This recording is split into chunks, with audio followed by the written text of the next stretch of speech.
in chat. You can use that. Nehal, how's it going? Can you hear me all right? Yes, sir. I can hear you. How are you? Awesome. Doing great. I'm really looking forward to this session. We've been focused a lot on what to do when you've got somebody subscribed, how to keep them, how to win them back.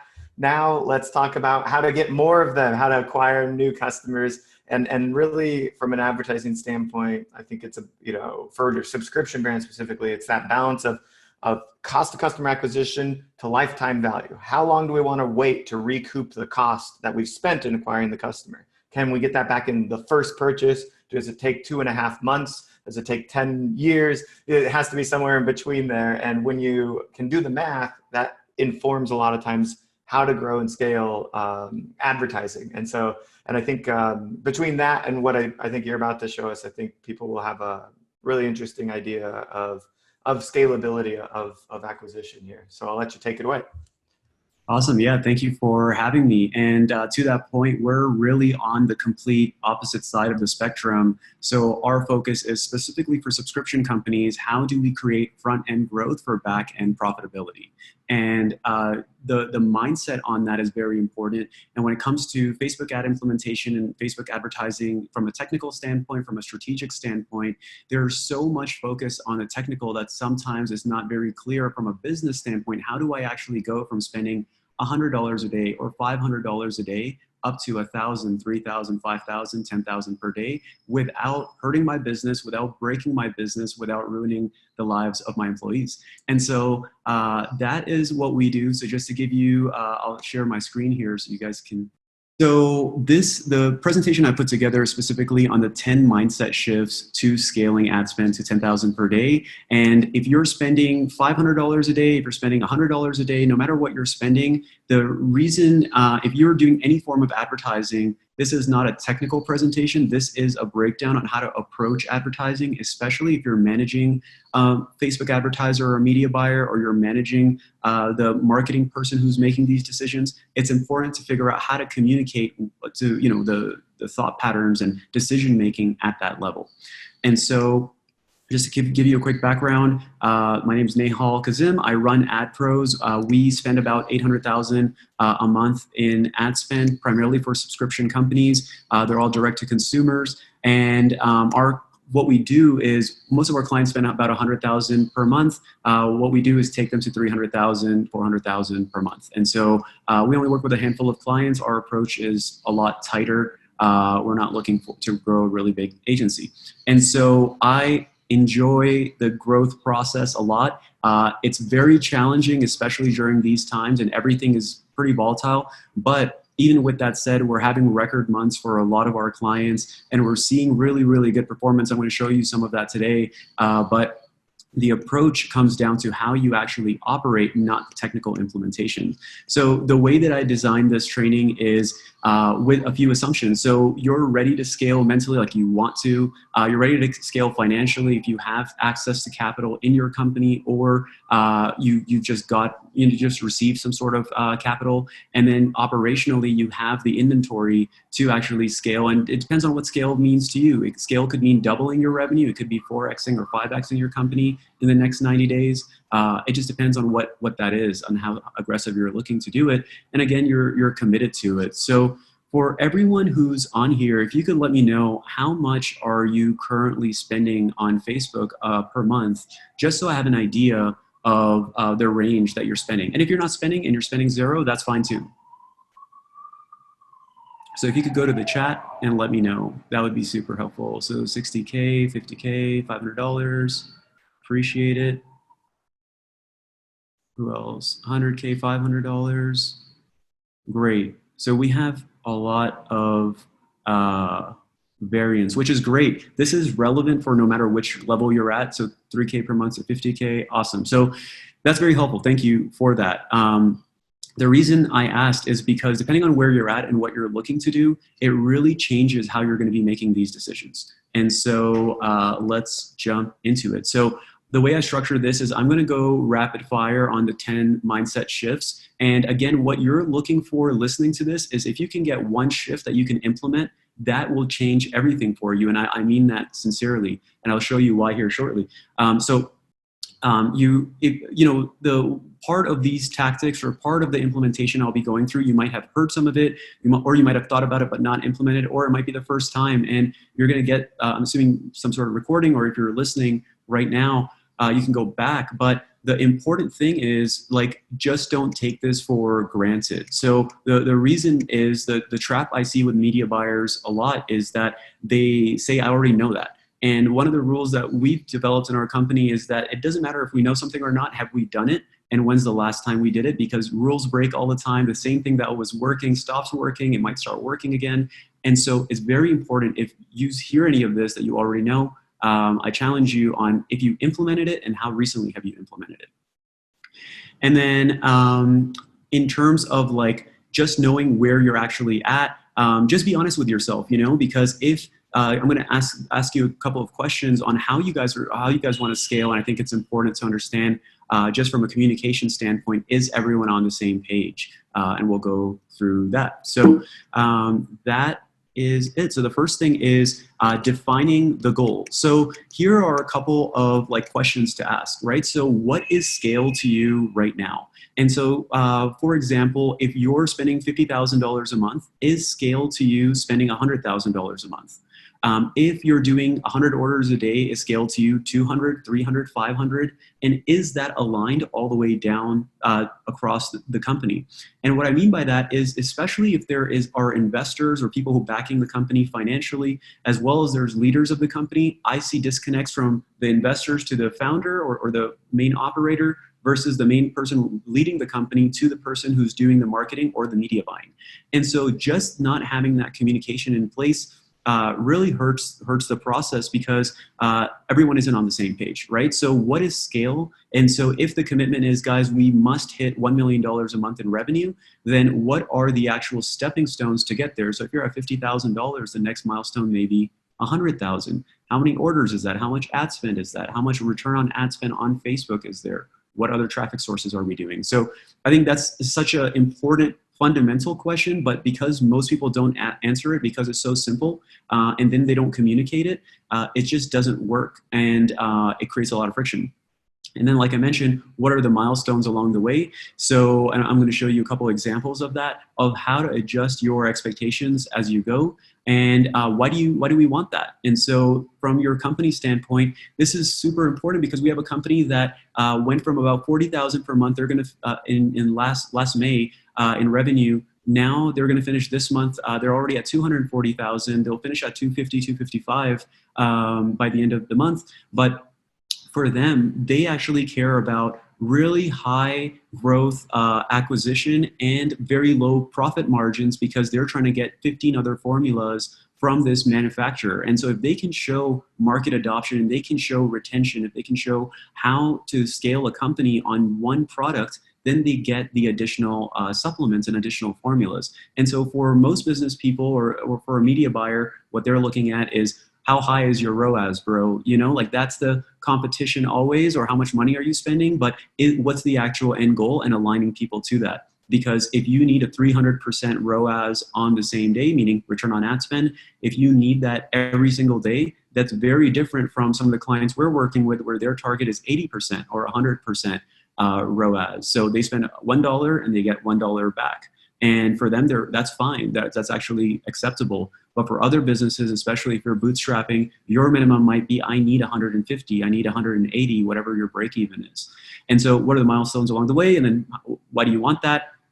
If there is a bigger team, like what does your team look like? So you might have a creative problem right now of like getting new creatives up, or the person who's doing media buying has never spent 100,000 a month, or whatever the case is. What does the team look like? Do we need more inventory? Do we need a logistics person? Any kind of changes? What would it feel like? And this is really important, of like rhythms. And we can see, I get notifications on my phone, and I can see when sales are coming in and when things are slowing down. It becomes more of a gut thing. And then what would you be able to do once you get there? And this is really important for the people who are running the company, Because if you are looking at acquisitions, if you're looking at potentially buying out competitors, if you're looking at different type of expansion of additional traffic sources, this changes the conversation. And so we know that once we hit 100,000 in spend or whatever your number is at this ROAS, we know we're getting X number of buyers every single day. Now we can go to YouTube. Now we can go to native. Now we can go influencers. And so that changes a lot. So here's an example of what that might look like. Scale to us is 100K per month. Right now we're doing that, and we want to get to 500K in the next 12 months. The milestones along the way are 250, 375, 500. Why do we want that? We want economies of scale because our cost of goods is going to drop by 20%, and that will change everything on how we actually acquire more customers, and it might allow us to go to retail or whatever your thing is. What it look like team-wise, and so here's what that means, and then what does it feel like?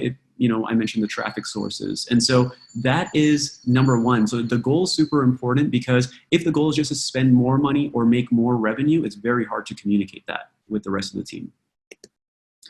This is one of the most important questions, and if you haven't consciously asked this question, this is going to create a lot of friction in scaling because, and I see this kind of tug of war happen between every single role of a company, but do you want 10% spend or 2x profitability? And so let me explain. So when it comes to growth, especially in the subscription space, if you're trying to maximize LTV on day one, there are some business models that allow to do that. But mostly you're getting someone to spend $50 to $100, maybe less, but you're getting approximately that much money. And then they're going to reorder at a cadence of monthly or quarterly or whatever your cadence is. And so if you know your lifetime value is X and you're trying to extract as much of that today or need to hit specific goals, what happens with scale is like your profitability is going to go down. But what happens is that what's more important, because it's hard to have both. This is like one of those situations where you can't have your cake and eat it too. But there's still ways around it. But if you were to choose one, you can't have double your profitability from 200% to 400% ROAS, and I want to go from spending 100,000 a month to 200,000. It's possible again, but it's very, very difficult and not probable. You have to choose one, life becomes a lot easier. And so when it comes to the mindset of this, you have to decide if you want to sacrifice profitability and at what level. And it's more so along goal setting and what is the expectation for ROAS, for the return on ad spend on Facebook or any other traffic source you're using, and then how profitable are you store-wide? Because what you're trying to do in our mindset is how do we break records month on month? And it creates a very difficult environment because no matter what you achieved last month, today is brand new, and so you start again. And so it doesn't matter if COVID happened, doesn't mean if people are getting stimulus checks, doesn't mean if unemployment's happening, whatever the thing is, we need to move forward and figure out how to innovate it and be creative. And so, what we're always fighting for are benchmarks that are more aggressive. What is the minimum that we need in order to really scale? And that just gives us opportunity to do that. And then, it just depends on what percentage of ad spend, what percentage of revenue the ad spend is set at. So as a percentage, is it 20% of revenue is ad spend? Is it 40? Is it 50? Is it 70? What is if you're generating $50,000 or $100,000 a month, if you want 70% of your revenue to be ad spend so that you can keep reinvesting and create momentum in your business, then that's what you have to figure out, as you're scaling. But as you scale, you might be at 150,000, and the answer is to keep scaling. And so again, for some people who are listening to this might sound horrible, and you want a stable business that allows you to grow and deliver month-on-month profit, and that's fine. That's one model. And then what we're talking about is month-on-month explosive growth, and we're talking about how do we get to, from someone who's spending at $30,000 to $100,000 a month, how do you get to 150, 200, 300,000 plus per month, depending on what your market can bear. And so one of the things also at this point is what is the break-even cost of your product in order to make decisions? And that changes a lot of things too, because if your target acquisition cost is 100, or if your target ROAS and profitability is 120% and you're getting 150, you can spend more if you want. And so you have to make those decisions. And so here is an example of what some of the scale looks like.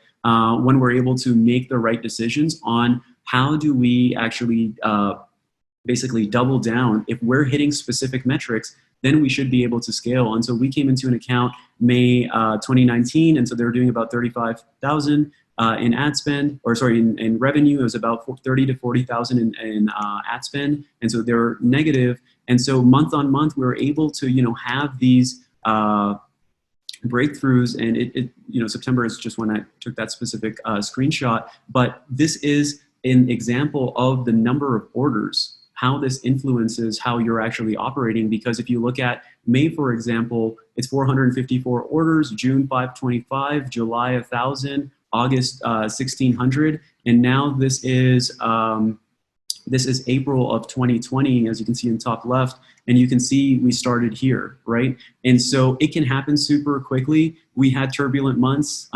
There's naturally, you're going to face different types of challenges, but this was a breakout month, and we're in a pandemic, and this just shows you how important and critical Facebook ads is becoming, as well as how valuable e-commerce and subscription businesses are, especially right now. And so that's the decision you have to make of, do you want to 10x ad spend, or do you want to double your profitability? It's very difficult to have both.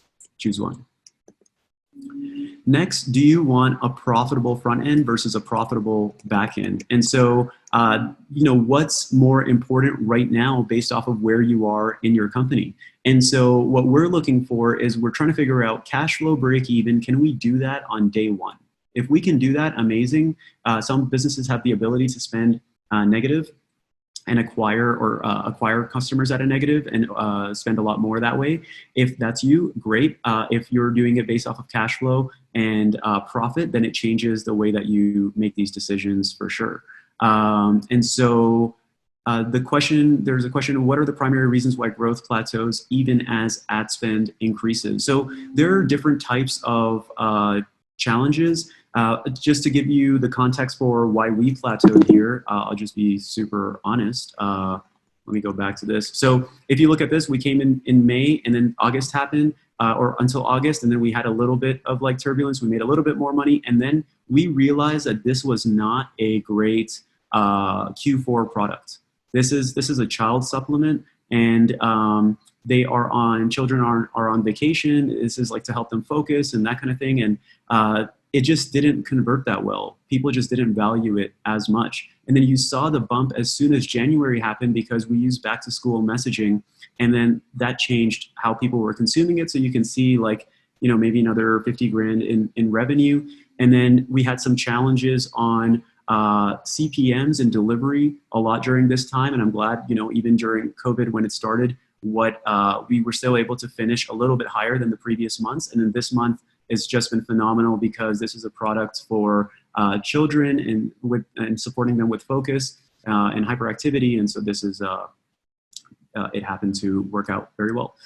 So I just want to be clear, there's no linear line. It's always up and down, and there's a lot of factors to why people plateau, and a lot of them sometimes are technical, because things that were working stop working, creatives that were working stop working, creative formulas change, buying behaviors change, delivery changes. There's so many factors. So I wish I could answer that more concisely, but there are just a lot of different elements. So for us, when we're doing Facebook ads, when we're looking at acquisition, we're looking at what does it look like for, how important is it for you to have a front end that is profitable, meaning the first offer they see, the first transaction they ever do with your company, do you want that to be profitable? If so, how much?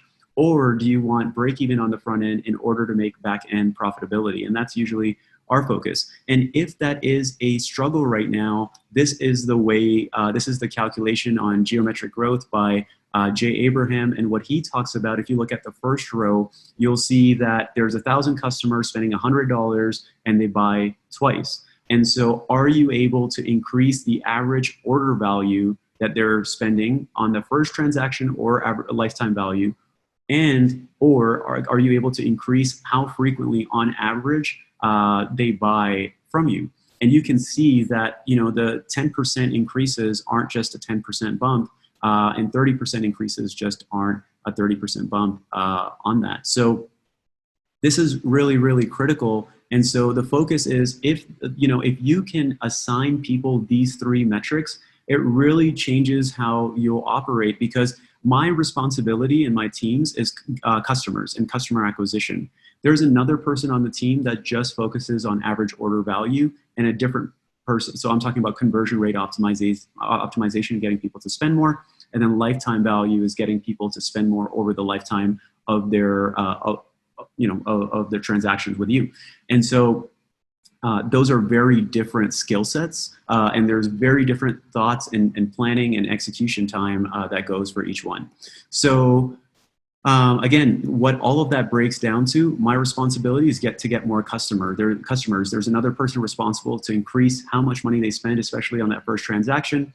And then how do you get people to buy a lot more? So I'm going to keep going here. Next is mediocre or unfocused analysis. This is such a big challenge because good enough is good enough, and it creates a big opportunity for a new media buyer to come in, or for to see big improvements, because most people aren't actively inside of Facebook looking at the reporting in depth. And at the end, I'll make sure to give you guys access to an ad reporting tool. It's called Ad Reporting Mastery. I'll give you that for free. Just reach out to me and just remind me at the end. And what it is inside of Facebook, you just see the ads manager, and you see totals and cost per metrics, meaning cost per click, cost per add to cart, cost per purchase. But there's a tool inside of Facebook that most media buyers and marketers don't know about, especially as a business owner. This is really important. There is a ad reporting tool. And so inside of the ad reporting tool, you can see not only the totals, cost pers, and ratios, you can also see average order value. So what is my average order value today across the account, or on campaign, ad set, or ad level? So you can see that dynamically, and it's a free tool. So I'm going to show you, there's a full 1-hour training on how to do that. So just remind me at the end. Next, so with the unfocused analysis, most analysis is based off of guts and emotions instead of metrics. And most analysis is based off of, just being superficial about, well, today's revenue was this much, and we spent this much, and so maybe this is what the return is. It's not based off of pure data in order to create confidence and conviction, in order to make really high quality decisions. That's like the real opportunity. And so this is an example of the ad reporting example of like ratios that you can get. But inside of the ratios, you can see what's going on at the account level, campaign level, like I mentioned, and you can see delivery by the hour and these metrics by the hour. And the ad reporting part is a big fundamental element that we use to actually make decisions. But data is just part of that decision-making process. And when we go into accounts, this is a really, really critical part that has nothing to do with technical media buying, but it comes down to, how are you looking at your ads? How are you looking at when something goes good or bad? How do you interpret that? Because it's just a number, right? So you decide how you react to that. And when communication is off, when expectations are off, when there's like not clear goals, it creates friction. And so the way to look at this is, where are your inputs coming from? Because for a lot of media buyers, they come from Facebook groups, or a buddy, or doom and gloom from like news sometimes. And so what we try to do is, how do we get objective data in order to make higher quality decisions? So you'll see clear insights from Facebook, clear insights on real numbers that are going on, daily tracking that's going on a daily, monthly, and annual basis. I'll show you what that looks like. The data actually being analyzed, and you have a support network and ways to actually break through when you have a challenge. But when it comes to like the reaction, then you can see all of that data and see, you can crystal clear in your vision is what's actually working. How do I know it's working? What should I do more of? What should I stop doing? What am I not seeing? You can ask these higher quality questions instead of like, I guess it's not working, Facebook doesn't work, or maybe just people aren't buying right now, which is the furthest thing from the truth. And so I just want to make sure, especially if you're running Facebook ads or you're handling campaigns right now, The truth is people are spending a lot of money. We're still setting records for a lot of our clients. It's working. It's just how creative are you when it comes to this stuff? So again, there are different ways we look at an ad account in a business. We just don't look at, if you look at most media buyers, they're looking at the ad and ad optimization. We look at it holistically with the offer, with the avatar, the funnel, the nurturing and tracking and decision making.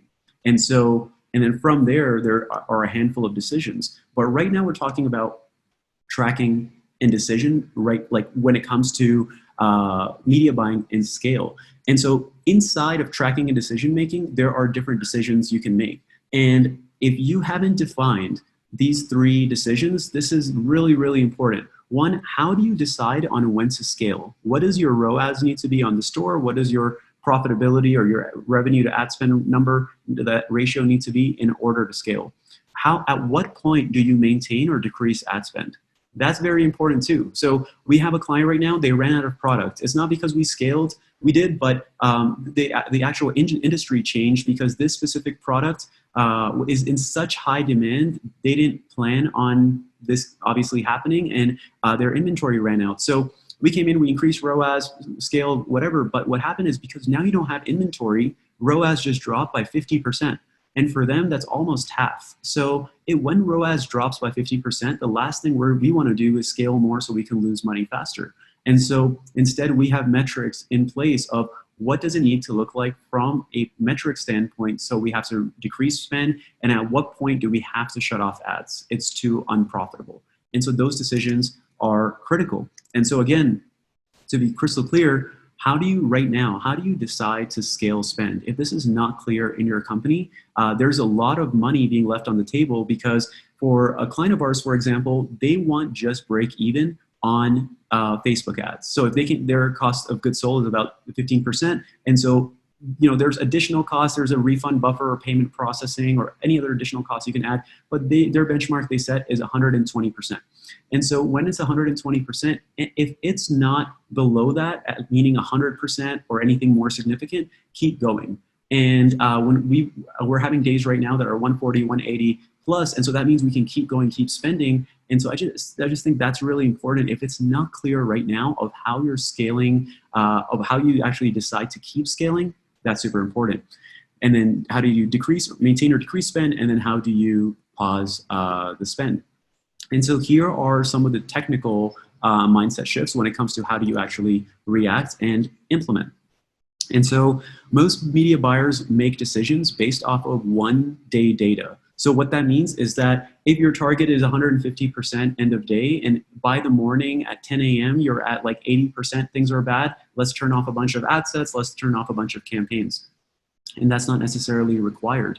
We do 1-day, 3-day, and 7-day lookbacks. That really helps us when it comes to how we're making decisions. Most decisions I've noticed are made with little data or little spend. And so if your target acquisition, your target cost per acquisition is $50, just not making decisions at $25 spend or things like that. It's hard to differentiate, ordinary versus odd delivery. There's always going to be weird hiccups. It happens. Just letting emotion dictate decisions, that happens a lot. It's a very easy trap, especially when there's a lot of pressure right now from everyone in the market. And external goals, making irrational decisions. So for example, what I've seen right now is media buyers, some of them are concerned if they even are going to have the job. And so if they're freaking out about making the wrong decision because they might not have a job, it's creating irrational decision making, and it's influencing on how people scale. And so, just deciding, it's very subjective, but knowing when to let things run, knowing when to let Facebook optimize the pixel, and then looking at 1, 3, and 7-day look back windows, meaning, how was today or yesterday, like how did it do, how did the last 3 days do, how did the last 7 days do, and then on a higher level if you want to look at 14 days. Next is launching new audiences, and specifically, I've seen this of where most, the media buyers that I've seen that don't launch new audiences, it's like, well, it worked before. And so if it worked before, why would I need to change it? And I think that's a big trap because there isn't enough obsession about finding new winners, and there's kind of like a complacency to testing. And so I've also seen like, well, this is working. If I launch new stuff, it's going to break what's working. And it does happen sometimes, but we have different ad accounts, or we have different ways so that we can do our best to isolate it. There's also a lot of opportunity with interest and research activity inside of Audience Insights. It's a tool inside of Facebook if you haven't looked at that, and then also testing lookalike audiences. But what really the opportunity is just taking existing targeting and expanding it to find your next winner, to find your next control, to set a new record. Because what happens is, of course, like things are working now, but things break, or campaigns break. How do you keep it going? And so what we try to do is have a backlog of ideas to launch, new creatives to launch, new targeting interests to launch, what other media buyers are doing and testing as well of account structures, letting the numbers decide. A lot of the times I'm very opinionated on a specific test, but my media buyers have a different thought or a different perspective, and so we battle it out. And so it's like, let's see who wins. And I think it's the mindset of constantly looking for new audiences and new tests. Hey, Nehal, we are actually out of time. We're going to have to move into the next session. I want to make sure that we get a plug for you and everything. It's so amazing. It's kind of sad that we didn't get to all these things. Oh my gosh. Yeah, unfortunately we have to keep moving into the next session to stay on schedule. Yeah, where can we learn more about you? You mentioned that you have kind of a full client base now, but I bet some people here would like to learn more from you and keep in touch with you. Yeah, no worries. So you can find me at adpros.com. I'm pretty easily, there's not that many Nehal Kazim. So if you guys can message me there on LinkedIn. And specifically, if you want the ad reporting course, it's about an hour on a breakdown of how to look at ad reporting, how to look at ratios and set it up in a way that you can give it to your media buyer and for them to implement it. Just message me on that about that on LinkedIn, and I'll make sure to get it over to you. So thank you for having me on, Derek. Yeah, awesome. And I was loving everything, especially just the practical position that you take on advertising. And I think it's something that even I missed when I ran an advertising agency for a while. And do you have a plan to scale advertising question, which I think the answer is generally no. People don't even have the plan. And so I think even just asking that question and saying, okay, how are we going to think about this in terms of a business strategy, and how does this impact our supply chain, and how do we stay profitable while growing, all those things. It sounds sexy, like let's scale, let's break records, let's do all that, except until you don't have any products, Yeah, or until you you run out of cash flow. It could be another kind of problem that occurs. You realize you were acquiring them for too much money, or you thought that they would be more profitable than they were, and you don't know until you try it and all that stuff. So it's tough. Yeah. But yeah, you have a couple questions perhaps here in chat, but we have to move into the next session. You can answer them there if you want, or you guys can talk to them more on LinkedIn or adpros.com.